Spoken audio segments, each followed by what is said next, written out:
How you entrepreneurs? Today we have a very informative one. We have Jeff Fenster. He has started Everbowl. It's a fast-growing company. By the end of 2019, they should have 45 leases in place for 45 stores.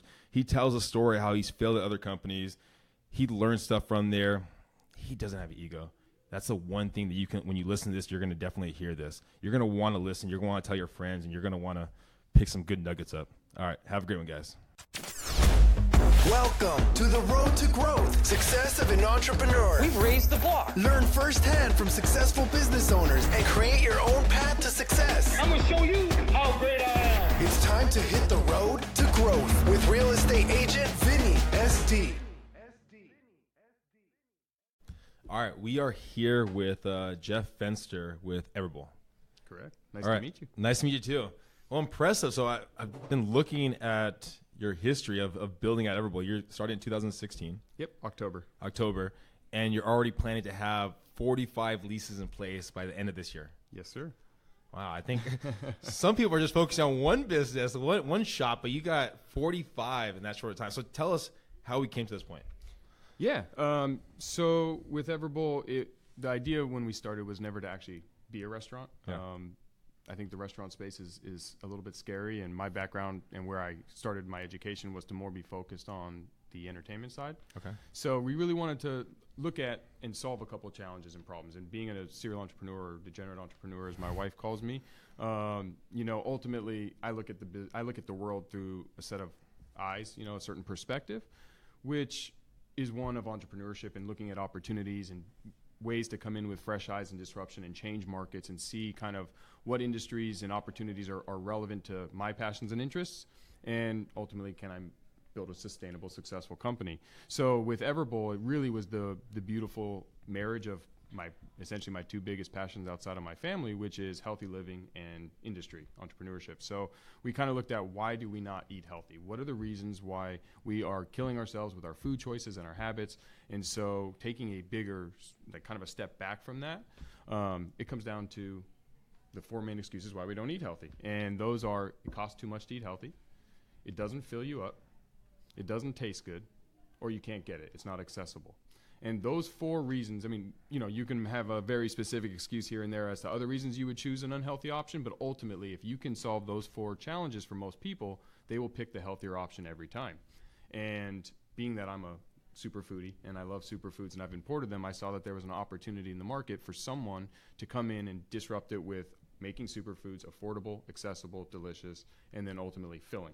And, I used to try to eat salads for lunch, and I would still be hungry 2 hours later. So I noticed that I was picking a double cheeseburger with fries and a drink. And so with Everbowl specifically, the goal was to solve those four things and do it in a unique way that went back to connecting and humanizing the food experience. Because when you look at it, food and music are the two things in society we use from birth to death and almost every life event in between. So they really tie us together in society. But with technology and smartphones, most restaurants you go in, everyone's staring at a phone, and now there's digital ordering screens, and you no longer have that connection. And so we really wanted to reinvent the way we eat and answer those four things. And so Everbowl, which our tagline is made from stuff that's been around forever, is essentially that. It's a healthy, quick-serve craft superfood restaurant where we specialize in, today, four main base ingredients: acai, pitaya, graviola, and acerola. And we allow you to top it with unlimited toppings of your choice for one low price. And it's a big, massive bowl, much bigger than our competition. So we can solve those things, and we can make sure that you can come in and afford your food, love what you choose, and love what you eat because you chose it, fill you up, and then we need to have a lot of stores and make them accessible to everybody everywhere. So that's why we have a very rapid expansion plan. If anyone else is listening right now, you can definitely tell his elevator pitch is on point. It's going to be a long elevator ride, but it's definitely on point. Now, I have to jump back to a couple things. Okay, the healthy idea. Have you always eaten healthy? No. Okay, what happened there? Yeah, so I didn't know about eating healthy when I was younger. I grew up in the 80s and 90s, and the internet wasn't in my pocket, so you don't always have access to information. And so, low-fat diet, all the different fads and trends along the way. I was always relatively healthy, but I definitely ventured off the course that I am today. But understanding that I believe it's easier to prevent illness than cure illness. And knowing that and trying to be my best self health-wise and prevent a lot of the diseases and illnesses that are plaguing Americans today and at a very high rate, friends and family have gone through, I started eating healthy, and I started researching the power of different foods and superfoods and the nutrition. And, there's an analogy I like to say, which is we are so protective of our cars that if I walked outside to anyone's car with a spoonful of sugar and tried to put it in your gas tank, you'd probably beat me up or have me arrested. But we'll put laboratory created foods and chemicals into our bodies every day, not realizing that that's our fuel. That's what makes us thrive and be our best self. So I'm getting better every day. I still sometimes, cheat and eat things I shouldn't, but I strive every day to eat healthy, and that's kind of been a focus. Was there a friend or a family member that maybe was getting ill or passing away, or something like that kind of gave you the idea to research? Because it seems like not off the back, someone's just going to say, today's the day that I'm going to research to be healthy. Like, what was there that catalyst? My aunt, when I was 9, she passed away from breast cancer, and I just remember not understanding death and her being such a meaningful part of my life, and talking to my father, who was a physician, and trying to understand why she died so young and cancer. And it didn't trigger then, but I think the seed was planted in me at that point when he kind of explained that, cancer is a very scary disease, and how do you tell a 9-year-old about it?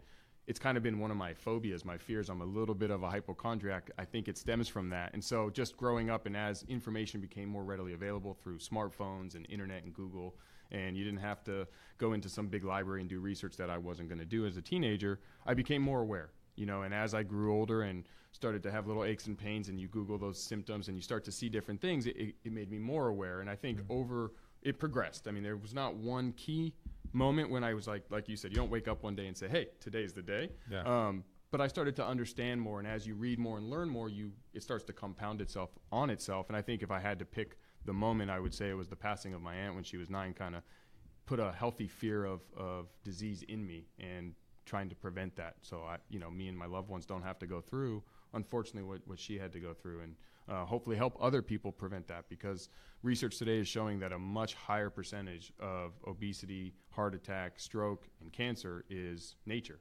It's not. It's habits. It's not. You weren't born with a bad set of genes that are causing it. It's lifestyle habits and what we're exposed to in nature. The older I get, the more I see that age is really just a number. You can see someone that's 60 and another person that's 60. One person looks like they're 80. Another person looks like they're still 40. Like it's really your lifestyle, what you eat and what you put in your body. It's really, and for me, I never really thought about that. Like when you're back in the day in like high school, college, you're just like, I eat whatever, I can work out. We're still good.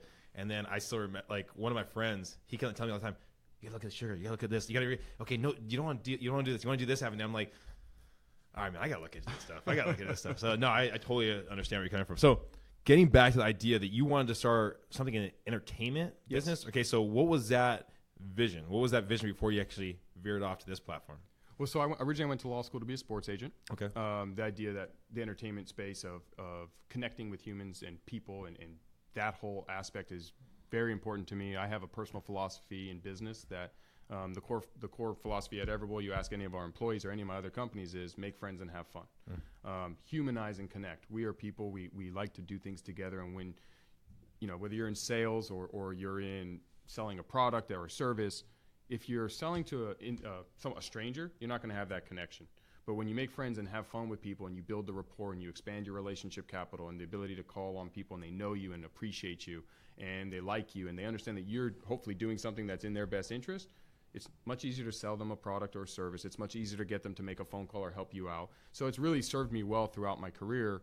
With Everbowl, it's been lost in the restaurant space, especially the quick serve. Too many times I walk into quick serve restaurants, I go up to place my order, and it's like it's a human, but I'm talking to a robot. They're looking through me. They don't care. They're not connecting. The culture isn't there. We've lost that. It's like, well, you're just here for food, and I didn't enjoy that. And so I looked at, can we create a fun, exciting atmosphere where people can come in, be their best self, have some fun with superfoods, connect with humans, be in their community. So we've done we have a focused effort on that. So all of our stores, we hire within the community. We donate money to all the community events, the schools, the sports teams. We have an overarching why, which I'm sure we'll get into in a little bit, which is bigger than our restaurants, which is unevolve. And that's a word we created and trademarked, and it's to move and eat the way we were meant to unevolve. And obviously we've over-evolved in society with so much technology that we no longer have to move our bodies and or eat real stuff. laboratories can create food for us, and technology can essentially make it to where you can do a lot sitting in one chair. So Everbowl was meant to solve the food side of Unevolve, and that's on the front of all of our employees' T-shirts. It's in the walls on our store, and it's kind of like a sports team concept, which is we're on Team Unevolve, and Everbowl's an individual player on that team. And so, that's kind of been the whole idea of, can we make it fun? And if you connect with people and the customers, they'll come back more, and we'll help them be healthier. And we wouldn't get that if it was just focused on food. So, and this is something usually we'll save for later, but I'm kind of curious about it with the idea of Uninvolve, right? That platform, and you're saying basically Everbowl is a kind of a subsection of that. Correct. So, do you plan to expand out into other platforms? Yeah. So Uninvolve is there now. What we use it for is, again, it's on the front of our employees' T-shirts. It's on the walls in our stores. Yeah. It is meant to be. That's what we support. That's our why. Everbowl is one subsection of Uninvolve, and then is there going to be like a juicing company or like another company that's under the Uninvolve also too? No, sorry, I misspoke. So Uninvolve is our why. It's our why. It's our why, and it's bigger than Everbowl because Uninvolve is. It's just think Live Strong. Yeah, exactly. It's what connects us all. It's what allows you to say, you know what, I'm going to go have an Uninvolved moment. I'm going to take the stairs instead of the elevator, the three flights. Okay. I'm going to take my dog for a walk. I'm going to garden. I'm going to stand. It's a lifestyle kind of It's thing. a lifestyle, exactly. Okay. It's the lifestyle side of our business. Yeah. Where the Everbowl is just a food component inside of Uninvolved. Okay. And if a customer chooses to go to a competitor of ours, but they follow the Uninvolved motto, and that's what they are, we support that. You don't have to come to Everbowl. We're about pushing forward Unevolved, making everyone be their best self through movement and eating stuff that's been around forever. Yeah. And so we're doing our part on the food side because that's the part that most of us are struggling a lot with. Yeah. You can go work out for 3 hours and take care of that with a single meal at some fast and fried restaurant. Yeah. So what we consume every day is what's plaguing us. So that's why with Everbowl it's our easiest way to deliver the Unevolved message. But that platform, that why, that's kind of what we're really trying to bring to the world. Fair enough. So I'm assuming it wasn't all easy opening up one store to the next store to the next store to the next store to the next store, so on and so forth. But so can you kind of walk us through how this happened? How were you able to do it? Like, sure. So started the first store. Yeah. Lived and breathed there. Basically lived and slept there for the first 4 months, and understood that the goal was to expand rapidly. And another business philosophy of mine is to be the dumbest guy in the room. I pride myself on being educated and learning as much as I can, but most importantly, I want to surround myself with best-in-breed rock stars at what they do and build a dream team. If I'm a big sports fan, so when you look at the best sports franchises and the best sports teams, it's usually the best team. It's not the best individuals, but it's the best team of players. And so essentially dropping your ego and allowing experts to come in and integrate themselves into the organization and get their DNA into the fabrics of Everbowl. And us doing that and doing that well, we have an incredible team of people at Everbowl from all the different elements that allowed us and empowered us to get to where we are. And the collection of all the rock stars is kind of what allowed us to grow so quickly, and keeping the vision. And so by losing the ego, and I find a common mistake I see a lot of entrepreneurs make is they're so afraid of letting someone else kind of take the credit for something inside the organization that they don't necessarily tell their team how to do what they need to do, but they don't give them the freedom to let their expertise shine. So we're really opposite to that. We want all of our team members to give us advice and give us tips, and if they have ideas, we want them. And you start day one and you're at a register in a store all the way through to, our chief operating officer or CFO, we want any advice and tips internally, and we try to incorporate it all. And that just allows us to now grow our team. So instead of having just me and one or two other people sitting here making decisions, we're getting ideas from 435 people company-wide. So, okay, again, if you get to that point where you have the 45 leases in place by the end of the year, right, in less than 3 years, okay, that's an impressive feat, okay? So you not having an ego and allowing other people to talk and allowing other people to give their feedback on it, who keeps you in check? That's a great question. Because there has to be, I'm assuming something or someone to keep your ego in control, because I think a lot of people, even if they had probably 10 stores, right, 10 leases in place, they'd be I'm the biggest, baddest person around. Like, so. I mean, I don't even wish I could take credit for it. Like I said, I mean, truly, it's a collection of our team. I'm blessed and fortunate to be surrounded by such incredible people. I think what I bring to the organization and what keeps my ego in check, or keeps me in check to keep doing that, is I recognized years ago the failure that some of the failures I had was because I didn't allow experts to be experts, and realized that I don't know everything. And when you come to terms with that and feel good that, yeah, of course, everybody wants a little bit of the credit. And I understand, especially entrepreneurs or the people that are at the, in the high charity at a company, they almost feel that need a little more than others. But you'll never, you become unbeatable, and success almost becomes a foregone conclusion when you allow the collection of team members to feel empowered and see their DNA and fabric in the company and know that was them. And when they get that realization, all of a sudden you're going that much faster. You're in the fast lane now, and they don't want to leave, so you get better tenure with your staff. It's a team, and you look at all the best teams. The best team usually wins, and so I think just my previous failures and experience has taught me that, and so I don't really need. Can you much. Talk about some of those previous failures? Sure. I've had a handful of companies. Okay. I started my first company at 24, and it was a payroll and HR company. Started with a very good friend of mine, and we had a lot of success, but we also we pushed out some amazing people along the journey, not knowingly, but just because we weren't really aware that our ego was standing in the way of the betterment of success. And when someone feels like they came to this team with a certain set of skills and they can't really put those to use, and they kind of feel trapped or hindered, you're killing it. They're going to leave, and that's going to hurt the organization. And so I've definitely had my share of failure companies. I've started a handful that didn't work out. I started a company called We Create, and the idea, which I still love and I plan on doing again at some point, was to empower entrepreneurs to we create companies together. And the idea was that I could bring whatever pieces they didn't have. So if they needed access to capital, I had some relationships that I could bring. They don't know how to do a startup, and they're very specifically skilled in a certain task. And it was the whole concept was putting together a group of people to do that. And that was my goal. Where I failed was I had an ego then. And so when I started to meet with some entrepreneurs, it kind of felt like I still wanted to be the guy. And I didn't need to be. And I wish I could go back and actually undo that. And so my future self, when I do We Create again sometime in the future, or at least that concept, it's going to be done with much more mature eyes and a much more pragmatic approach. Wow. Anyone's listening right now, that's a really great idea right there. We create. He's coming back to it. But that's a really interesting idea, because most people have this dream or this idea that they're going to do, and they just don't know where to go or how to get there.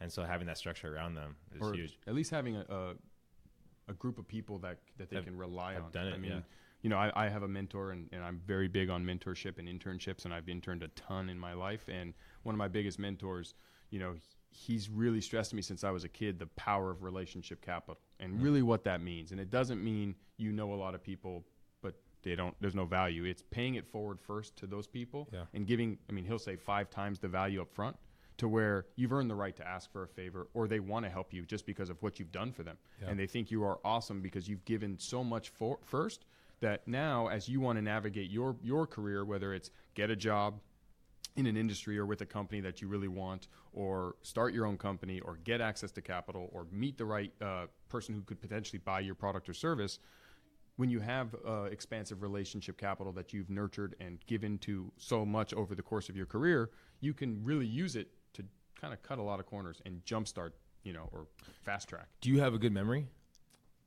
Okay, pretty good memory. No, I mean, because I think one of the struggles that I even deal with is the idea of a CRM and remembering every single conversation I had with a person. And there's people that I know that have fantastic memories. They'll see someone today and not see them for another 8 years, and they'll still remember the conversations they had. And so it makes it easy for friendships to grow, because people want to feel important. That's one of the biggest things for most people. They want to feel that they're important. Yep. And so when you can remember that conversation about little Johnny or whatever it might be, it's like, wow, okay, this person remembers. He likes me. I wish I had a better memory. Yeah. I don't have that good of a memory, no. But what I do try to do is I try to at least connect with a lot of people, make a lot of friends, have a lot of fun. I try to be accessible. So if someone reaches out to me, I'm always trying to help. Yeah. I had I had a digital marketing agency, and the whole foundation of our digital marketing agency, which we had some amazing clients, some very big customers, but we didn't start there. Yeah. And we realized early on that we were too expensive for most companies, and we did that because of kind of the infrastructure we had and the team we had. So what was our path to success? So what we did is we gave away services for free. Yeah. So pretty much anyone who reached out, we would help for free. We would get on the phone with them. We'd spend some time. We wouldn't, do all the heavy lifting. Yeah. But we gave analysis. We would spend time. Send us your email questions. Like, we will help you, and we will connect you with smaller agencies who could, and try to give value back. And what did that do? Well, those companies that grew into sizes that could afford us, they ended up becoming customers. The ones who didn't, anyone else, they had nothing but amazing things to say because we provided so much free value to them that cost them nothing, that they almost felt obligated to pay it back. And so that allowed us to build that company. So, developing those relationships with a pay it forward first mentality, I don't think you'll have to remember the story about little Johnny, because they're going to remember so much about what you did for them that you will have that rapport, and you will have that comfort to know that, I can call and say, hey, Vinny, can you help me meet so-and-so? And it's because hopefully I've done something for you first. It's when I think too many people approach it with, what can you do for me? Yeah. Instead of get that out of your head. What can I do for you? Yeah. And then the rest will then pay it back. And you end up getting more from it than you thought. That makes sense. No, and jumping back to the idea of all the different companies you've had and some of the failed and so on and so forth, how many of those individuals that work for you in those different companies have transitioned over to your new company? Has there been? So currently at Everbowl, we don't have anyone that worked for me at previous companies, but there are a handful of my friends and professionals. So I work with friends. Okay. And, and they're friends that I've had my entire life, a lot of them. Yeah. And some of them are newer friends. But we've worked either collaboratively over the years. Yeah.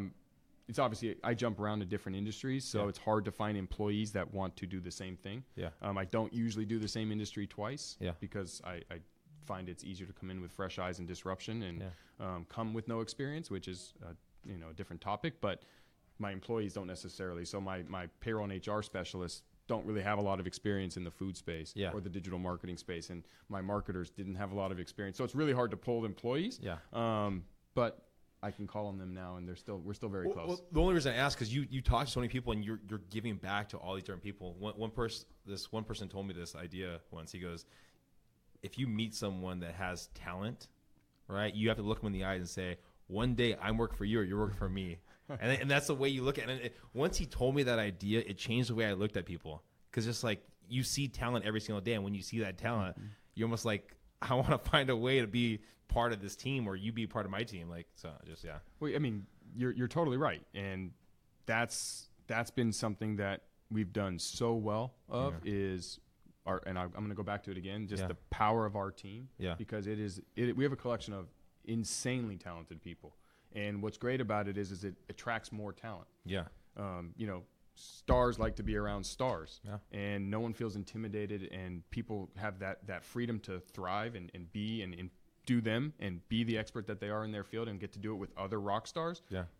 It's so attractive that it makes your sphere grow. Yeah. And that's what we're noticing at Everbowl. So it's allowing us to do exactly that. So when we notice talent, we would love to incorporate them into the organization and work together as opposed to for anyone, me or someone else. When looking back at your younger self, the one that's started the companies, or maybe someone else looking to kind of start one of their companies right now, what kind of advice would you give someone? So I hit the first one, which is put good people around you. Well, yes, and be the dumbest guy or girl in the room. Yeah. And really understand that I don't mean show up unprepared. That's not what I mean. Yeah. I mean, make sure that you are as educated on the topic as you can. Make sure that you are prepared and going to put in all the hard work. And then surround yourself with someone who maybe is even better than you at that. And it kind of goes to the, in the restaurant space, it's lead with the broom, which is if I can just sweep every day because every other element of the organization is taken care of, that's great. Because I'm going to be the best sweeper we've got. Because as a business owner, it doesn't matter whether I serve you a great bowl of food or sweep, they're equally important.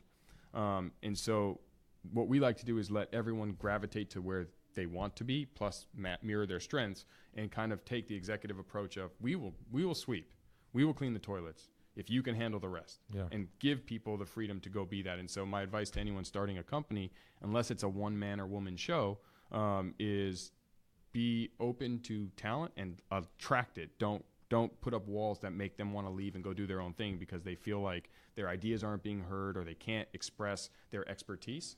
To use a sports analogy, but you can't take a home run hitter and ask them to bunt all the time. They're going to want to leave. So it's that concept. And so I think I noticed, and I get a lot of requests for help from different entrepreneurs over the years and friends of mine who are starting their company or advice. And one of the things I noticed from a lot of companies, especially executives that I talk to that are friends of mine, and I see them doing it, is they're pushing their talent away instead of recognizing that just lose the ego.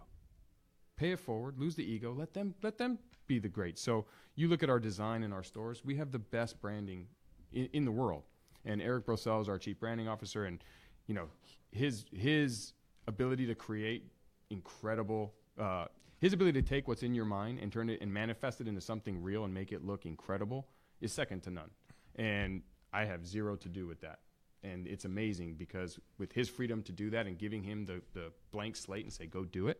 Now whether he's a partner at Everbowl, but whether you're an employee or an executive or a partner or an investor or the owner, when you get that freedom, you feel like it's your own company anyway. How do you think, like, as you're expanding at such a rapid rate and you're seeing talent, because you've seen it, I mean, with restaurants, with businesses, with franchises, all these different entities right there, sometimes some of the best talent comes from the person that was the cleaning person or like the front desk person, whoever it might be. So once you're expanding, you're going to get that talent, those nuggets that rise to the top. What's your way of assessing it on a consistent basis where you can see that that person's being underutilized in that store, underutilized in that department, whatever it might be? How are you going to stay on top of that? Do you have an idea for that? Or Yeah, it's the culture. It starts with a culture that breeds freedom to express. Okay. And we have a open door policy where any employee can call me or anyone else in the company.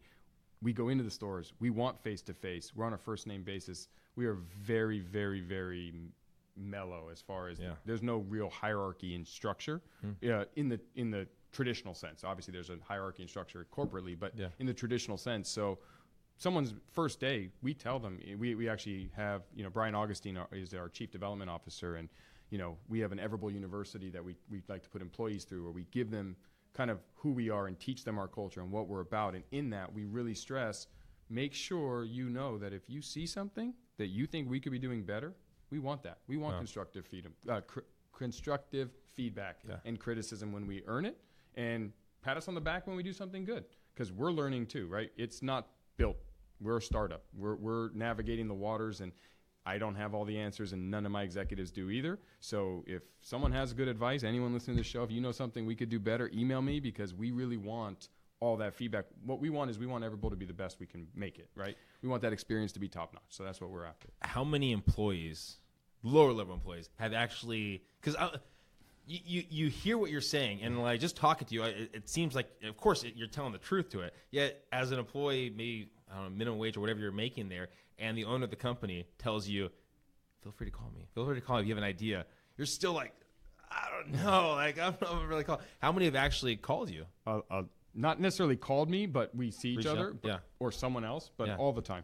Oh, wow. Okay. I mean, not every day, but all the time. And we've had a handful of employees that have reached out. And I mean, what I'll say that's amazing is this generation of youth. So one of the fun things about Everbowl is we hire high school and college-aged adults as primarily the majority of our workforce, young adults. And a lot of them, it's their first job or second job.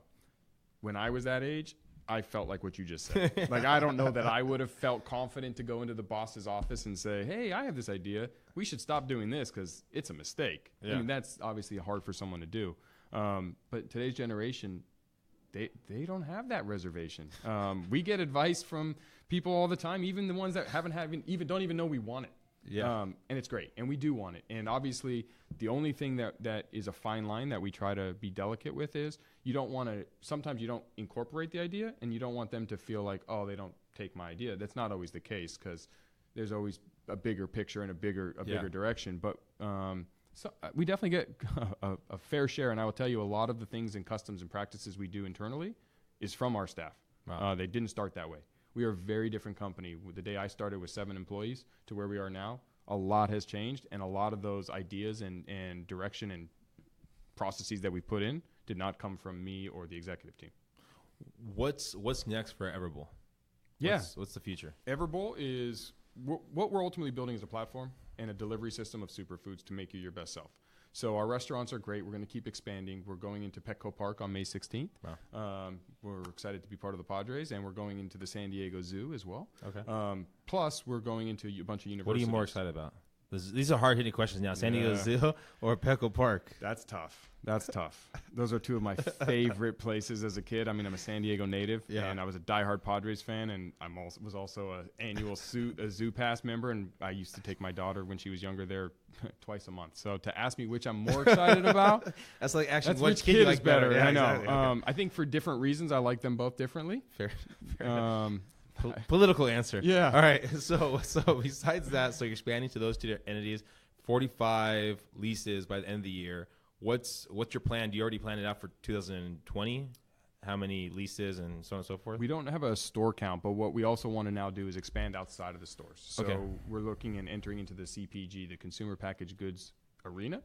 We just launched our first product last week, which is a Superfuel Coffee. It's acai and Superfood infused coffee. And our unique selling proposition there is you drink coffee anyway. You may not always have access to superfoods or eat superfoods. So why not drink your superfoods with your coffee? And so we are obviously superfoodies, and we import a bunch of superfoods and sell them every day in our stores. So we know a thing or two about them. And I'm also a very big coffee drinker. And so combining the two for us is another way for us to kind of improve someone's health who may not be an Everbowl customer.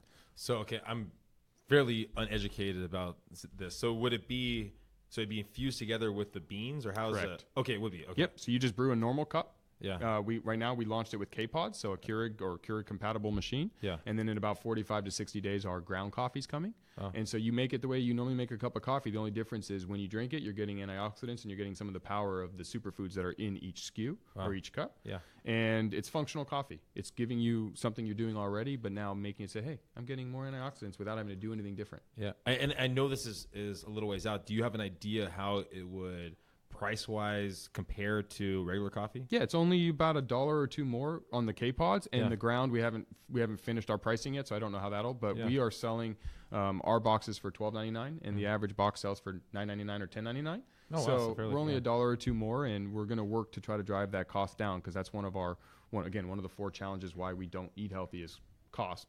So we're doing everything we can to do that, and one of the ways we're trying really hard is through vertical integration of additional companies that we're starting to help reduce the costs, and we can return the savings back to our customer and make it more accessible. And so currently we sell Superfuel Coffee on Amazon as well as on superfuelcoffee.com, and we'll be selling it in the stadium as well as in our stores very soon.